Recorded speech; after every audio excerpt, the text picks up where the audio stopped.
Mr. Mayor, we like. Great, thank you. So today is June 21st, 2023. The time is 5:06 p.m. and I am calling to order the Baldwin Park Joint Special Meeting of the City Council and the Housing Authority. City Clerk, can you conduct a roll call, please? Absolutely, Mayor. Mayor Estrada, Here. Mayor Pro Tem Garcia. Let the record reflect that Mayor Pro Tem Garcia is absent. Councilmember Avila. Here. Councilmember Ayala. Here. Councilmember Damian. Let the record reflect that Councilmember Damian is absent. Mr. Clerk, City Clerk, a text from Mayor Pro Tem Garcia. She will be arriving a little late for this meeting, and then Councilmember Damian's not feeling well. Thank you, Enrique. Thank you for that, Enrique. So at this moment, we will continue to public communications. If there's anybody looking to speak at this point, we will open up public communications. Is there anybody looking to speak, City Clerk? Thank you, Mayor. At this time, we have not received requests for comment.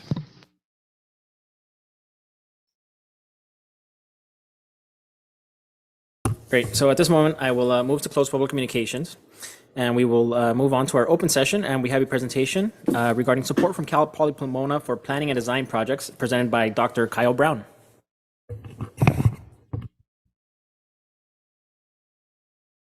Yes, good evening, Honorable Mayor, members of the City Council. Really appreciate the opportunity to speak before you tonight.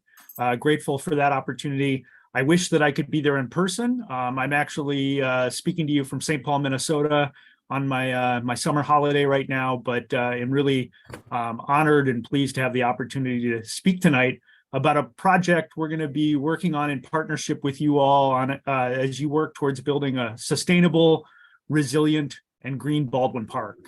So my name's Kyle Brown. I'm a professor in the Department of Landscape Architecture at Cal Poly Pomona University. And of course, we're just down the road from you all.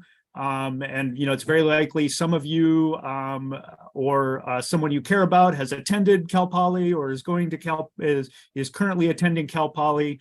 We're really excited about the opportunity to partner with one of our neighboring communities on this project. And so if I could get the next slide, please. So as I mentioned, I'm in the Department of Landscape Architecture, faculty member there for about 25 years. And we operate a Master of Landscape Architecture program at the graduate level. And I work with students that are in their final year of that 3-year program.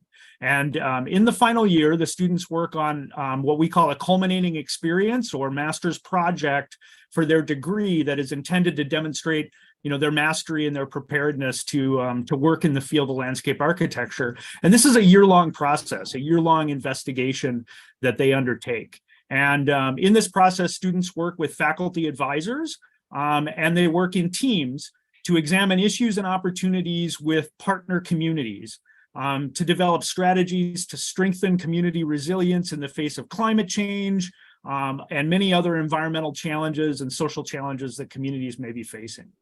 All of the work we do in this program with our community partners is free of charge. This is really part of our service obligation to the communities of California. One of the things that we try to provide is this kind of service to communities. And in addition, we work to make sure our results are made public so that other communities that aren't partnering with us can still potentially benefit from some of the work that we're doing. Next slide, please.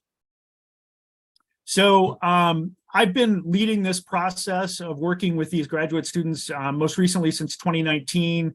We've worked with a number of different cities, as you see here, a lot of them in Southern California, Los Angeles County and the Inland Empire area. This year, we have a large group of students. We actually have 22 students. We like to have projects that have student teams of 4 to 5 individuals. So in addition to working in partnership with Baldwin Park, we're going to be working with our friends in Pomona, who are repeat partners with us. We've worked with them on many projects. We'll be working with the city of Maywood as well, and then a couple of communities up north in the Central Valley, the city of Huron, and working with one of the Native American tribes in the Mono Lake area. So we're very excited about this. We try to get a diverse set of projects, and students get an opportunity to decide which project interests them based on the issues and opportunities that are presented. Next slide, please. So we've got a couple of faculty members. As I mentioned, I'm kind of the lead faculty member on this process. My work really specializes in community regeneration and revitalization, climate change action, environmental justice, and participatory planning and design. My colleague, Dr. Lee, will be working with me in partnership on this project in the coming year. She's our graduate coordinator in addition to being a professor, and her expertise is really in geospatial technologies and their application in landscape architecture, environmental planning practice in California and beyond. So these are the faculty advisors that'll be working with a team of 4 to 5 students to support and provide assistance with Baldwin Park. Next slide, please. So the work that we're talking about with you all, we had the opportunity to meet with Mayor Estrada, Mr. Zaldivar, Mr. Gutierrez, and Mr. Garcia to talk about different opportunities and some of the exciting things you all have going on. This work is going to be, as I mentioned, a year-long process. We'll be beginning this work in late August when our fall term begins. And then the students will work on it for the entire academic year. And the work will culminate in a presentation and a report that takes place, that is completed in May of 2024. And the work we're going to be working in partnership with you on is really building on the community assets and the exciting work that you all are already doing in the city. Of course, you're currently building the exciting new Zocalo Park and Civic Center Plaza. You recently adopted an exciting downtown specific plan. There are regional trail systems within your area. Of course, you've got the transit center. You've got many environmental resources like the San Gabriel River, Walnut Creek, Big Dalton Wash, and other kinds of resources in the community. And we're really looking at how we can take advantage of all those kinds of assets as we work on a citywide vision to guide your efforts towards building a livable community, building climate resilience, building sustainability, and improving quality of life for Baldwin Park residents. So the work will culminate in some concepts that we'll develop that will seek to do a number of things, including strengthening community identity, provide connections between neighborhoods and downtown assets, integrate regional opportunities, promote biodiversity, and overcome challenges that you all are facing with limited amounts of green space and parkland, active transportation, and other environmental and social factors that may be impacting the quality of life in Baldwin Park. Next slide, please. And so just to give you an idea of what kind of product you might expect from this partnership, I want to show you just a past project from a neighboring community, City of Covina, one we worked on in 2021 with a student, Philip Gann. This was actually an individual project because this took place during our remote learning time during the pandemic. And so we were working on individual projects, but Philip worked on what he called the Happy Streets Plan for the City of Covina, which really focused on economic and social prosperity, public health, and responses to climate change. By really thinking about Covina's streets and public domain as a destination for locals and visitors, to improve public health and advance shared prosperity. So I think while every project we work on is going to be different, the Baldwin Park project is going to focus very specifically on your community. I think there are some commonalities in the work that Philip did that could give you a sense of the type of thing that we might be developing over the course of the next year. So next slide, please. Our process begins in a phase we talk about as analysis, where the students really focus on revealing the challenges and opportunities that are presented within the community they're working on. And this is typically takes place during our fall term. It is the primary focus of really the first half of the academic year. And they will, look at demographic issues, look at environmental issues, look at infrastructure issues to try to understand what kind of challenges the community faces, as well as what opportunities are presented. So this is just an image from the Covina booklet that talked about really the auto dependency and the auto-oriented nature of the community of Covina and some of the challenges that presented for walkability and for other kinds of alternative transportation. Next slide, please. Based on the analysis, then the students will be developing a set of goals and objectives and policies that the city might consider and might find useful as they think about advancing the work that they're all doing to address, livability within the community. And so again, this excerpt here talks about one of the things based on, that analysis that talked about the automobile-oriented nature of Covina. A pedestrian first goal was one of the things that we ended up proposing. And you can see there's some objectives there, like the first objective here of enhancing the pedestrian experience with safe, cool, and artistic sidewalks, and a number of policies that talk about how that can work. So these policies, represent, issues for the community to consider and think about as they're doing future planning. Next slide, please. When you look at all of those issues together, you come up with really a community concept. In the case of the Covina project, there were really three goals that we really focused on. One was increasing density, enhancing density within the downtown Covina area. That pedestrian first goal that I talked about of really enhancing that walkability. And then the third goal we really talked about in this project, based on our analysis, was taking advantage of some of the living systems, the stream corridors and other kinds of opportunities that presented themselves within the city. And so we get this overall kind of community concept for the community to consider. Next slide, please. And then the final phase, which really happens in the springtime, late spring, is each of the students will pick a portion of the project area and develop some visualizations, some design ideas that really give the community a sense of what this place may feel like if these policies were to be enacted. And so, in this case, you can see that the focus was on the idea of creating complete streets in the downtown along 2nd Street in Covina. And if I can get the next slide, please. We get a number of visualizations that give the community a sense of what kind of activity could be expected in these areas and how that might work. And our community partners have found this process really useful, particularly as they think about pursuing grant opportunities for future planning efforts or future implementation efforts. We're very good at revealing new possibilities and really furthering the work that you all are doing. And, we get some interesting visuals that can be useful in terms of communicating to the community, communicating to potential granting agencies and so forth.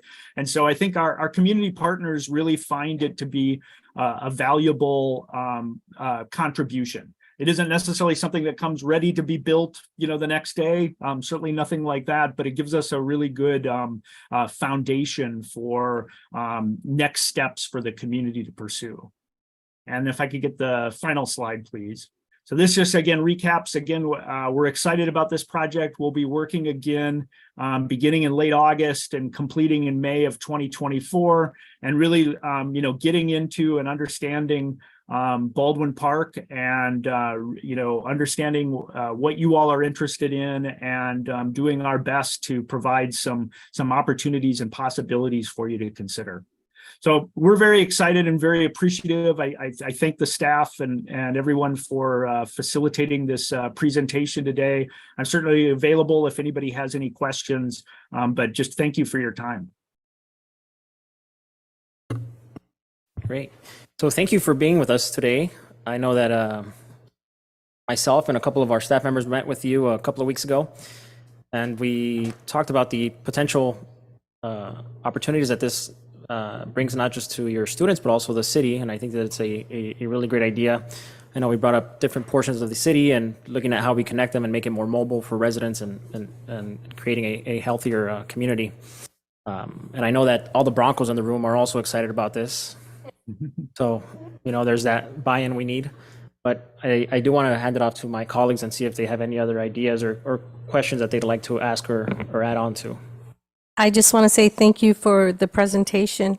It sounds very exciting, especially when I think about the San Gabriel River, where along the Big Dalton Wash, where we will be creating pocket parks. I was thinking maybe if this falls into that, creating like a butterfly garden, a habitat for butterflies.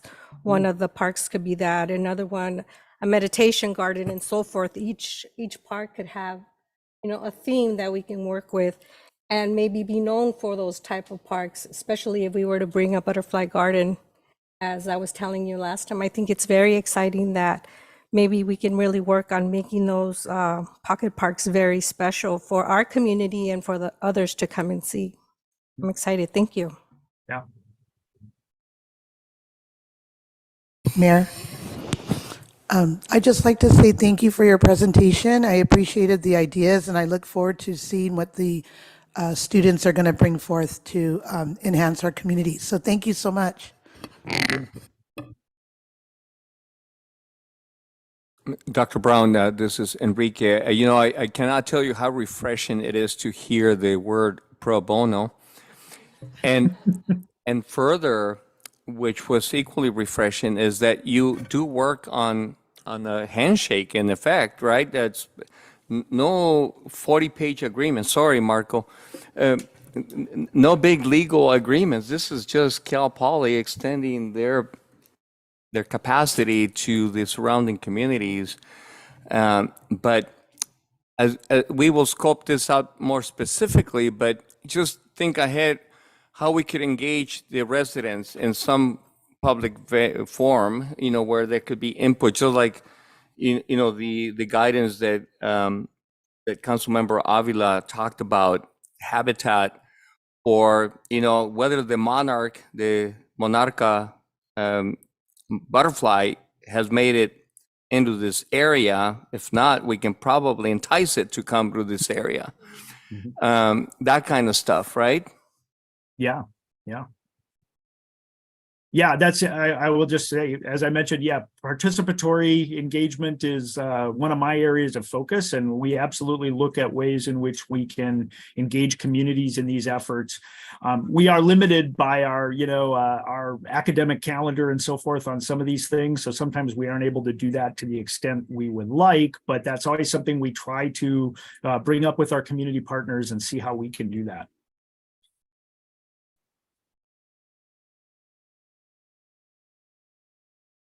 Very exciting. Again, looking forward to working with all of you and meeting your students. How has the fishing been in Minnesota? He went fishing. Well, I tell you what, I'm actually going fishing next week. Oh, not yet. Okay. So not yet. So I'm just it's hot weather here compared to Southern California, believe it or not. So I'm enjoying the air conditioning right now, but I will get out and enjoy some of nature very soon. Great. Well, this definitely comes at a perfect time because we are looking at becoming a more resilient and innovative city and making sure that we become developed. So we're very grateful for the opportunity, and I'm sure that Enrique will make sure that we stay in touch and get things ready for August. So thank you for taking the time to be here with us today. Well, thank you very much, and thank you for having me. Really appreciate it, and I'm excited to hear about the enthusiasm for this project. We're really looking forward to it. Thank you. Have fun. Thank you. So at this moment, I will give the floor to our Director of Community Development and Victor, our Community Development Management Analyst, for their update on the Shop Local Digital Gift Card Program. Thank you, Mayor. Victor Viramontes, Community Development Management Analyst, will be presenting. Exciting that we're providing an update since the inception of this program being approved by the City Council. So Victor, take it away.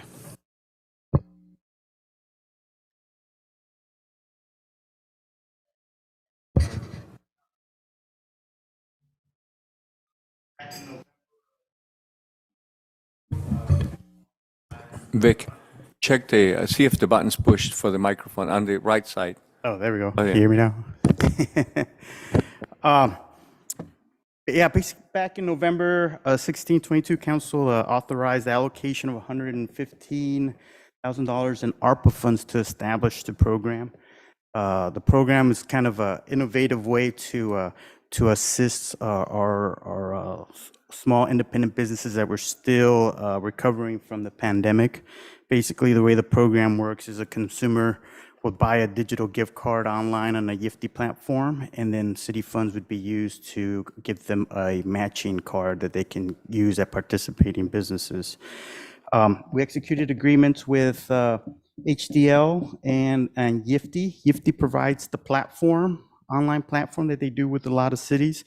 And HDL assisted us with the business recruitment, the marketing, provided some guidance, and also some reporting for the program. With HDL's assistance, we recruited 21 small businesses to participate in the program.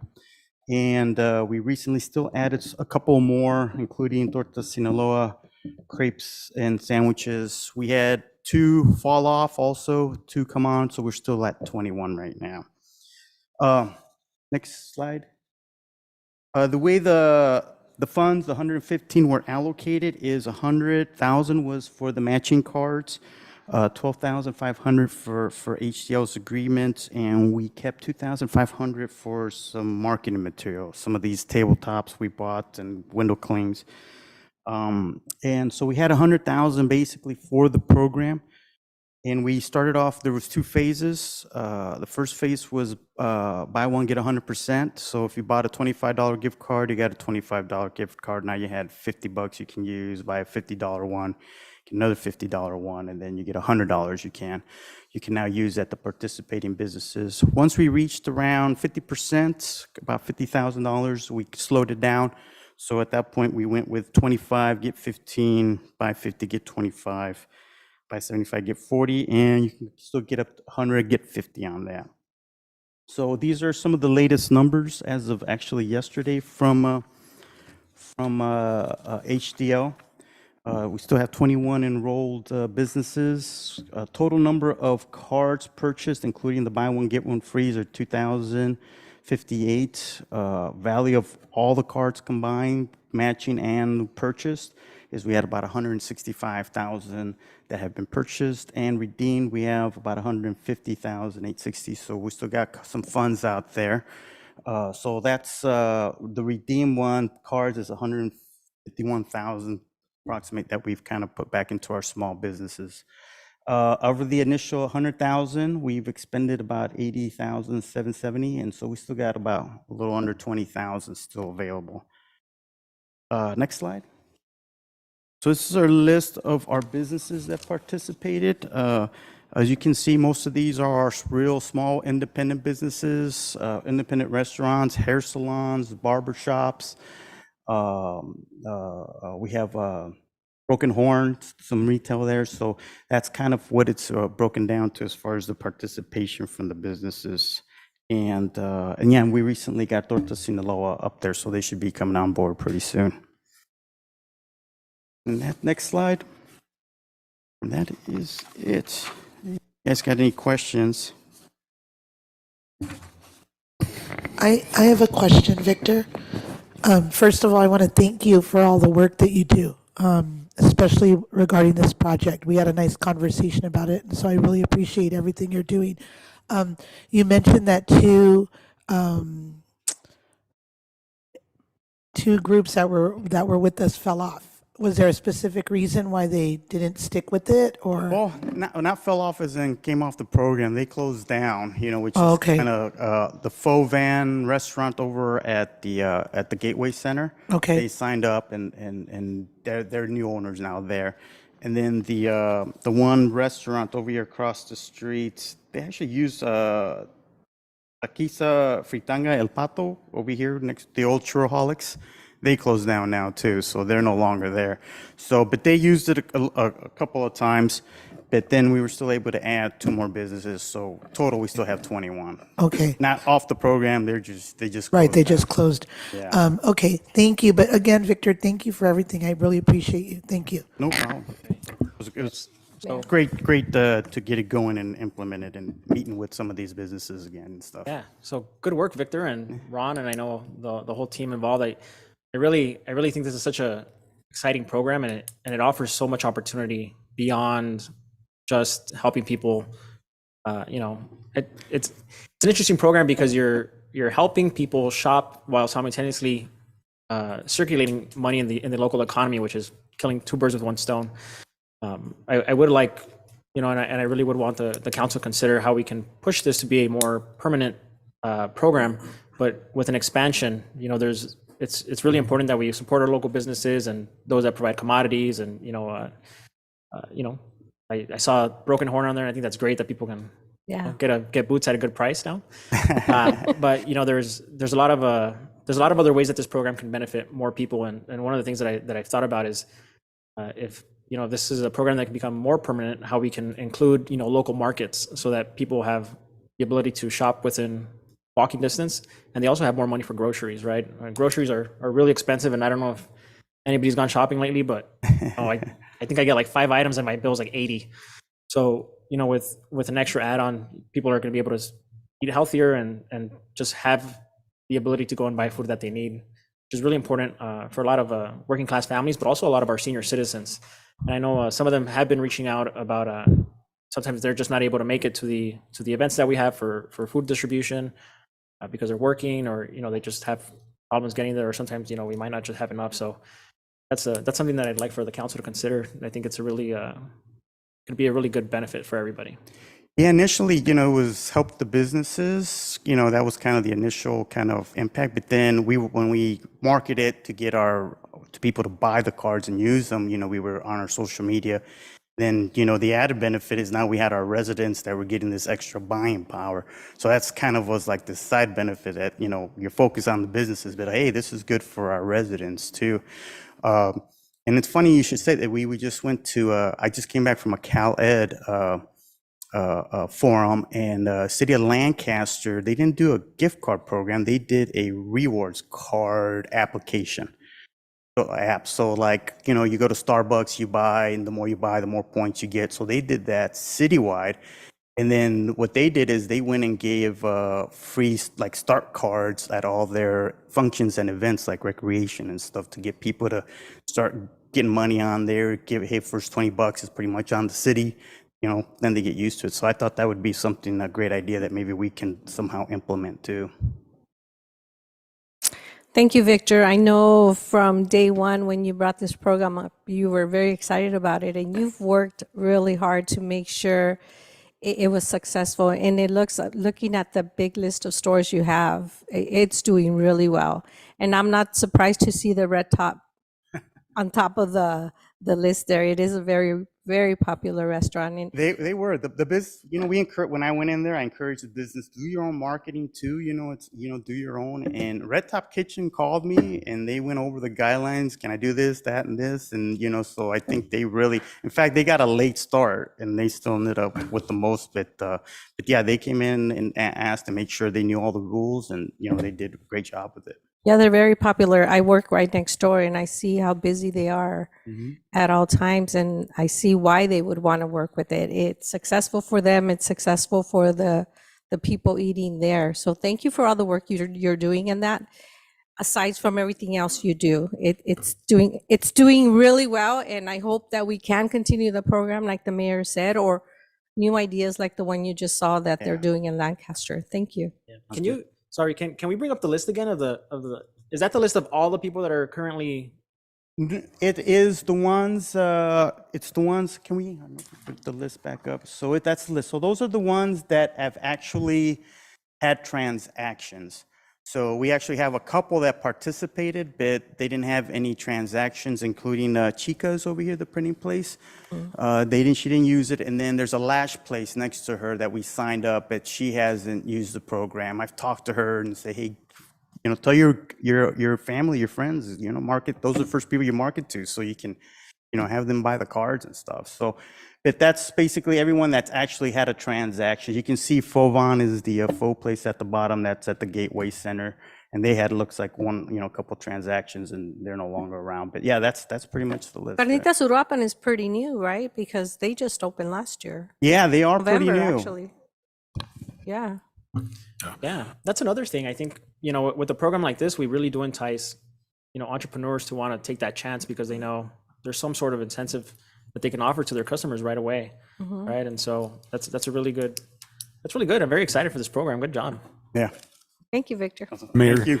one of the comments that Victor and I received when working with HDL is some of the cities that implemented the gift card program were a little skeptical at first. They thought it wasn't going to work out, and it was very successful. That when it came back to consider adding additional funds, they doubled their funds. They saw how successful it was. So it's been most of the cities that HDL and EFD work with have all continued the program. So we're hoping that some of the restaurants that we were trying to get them to get signed up, maybe hopefully on the second round, that they're not as skeptical of the program, but exciting.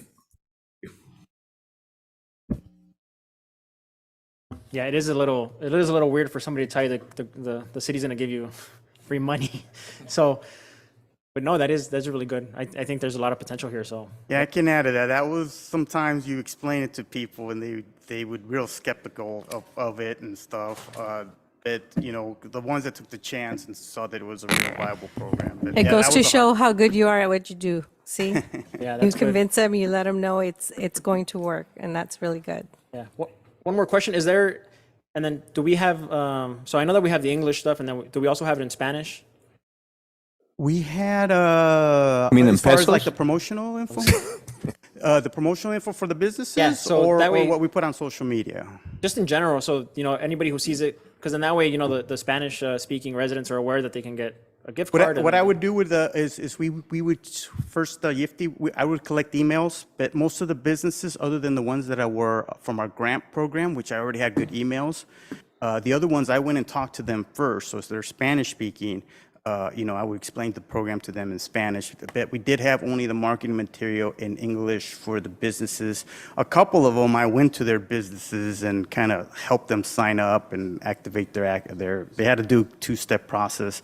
But when we posted it for the residents on our social media, when we first rolled it out, we always do some Spanish and English on our social media, so that was up there. And then when we did the second phase, we again posted again, try to get our residents to buy, everything was in English and Spanish. Yeah. Well, I think it'd be good to make sure that, there's just no language barriers for anybody. And then also even maybe even have a workshop where we really target the businesses That's and a get good them to come idea. out. The Spanish-speaking businesses, I have no trouble talking to them. The one that was a little difficult on a couple of our businesses were our Asian-speaking Yeah, that's another businesses. group. That one was a little tough because I don't know any Asian languages, but there was actually the faux vin. rolls with you. Yeah. The faux vin, the faux place, the lady, I went back there 3 times until she finally got her daughter there. And her daughter helped translate and explain the program to her. And we got her to sign up. I helped her sign up, but, promoted probably wasn't her biggest priority probably at that time. Well, yeah, let's make sure we keep some lessons learned and see how we can expand the program. Yeah, a lot of things I'd figure out. Great. Okay, thank you for that. Thank you. Thank you, Victor and Ron, for that presentation. So at this point, there is no more on the open session, so we will go ahead and recess to closed session, and then we will see everybody at the regular meeting.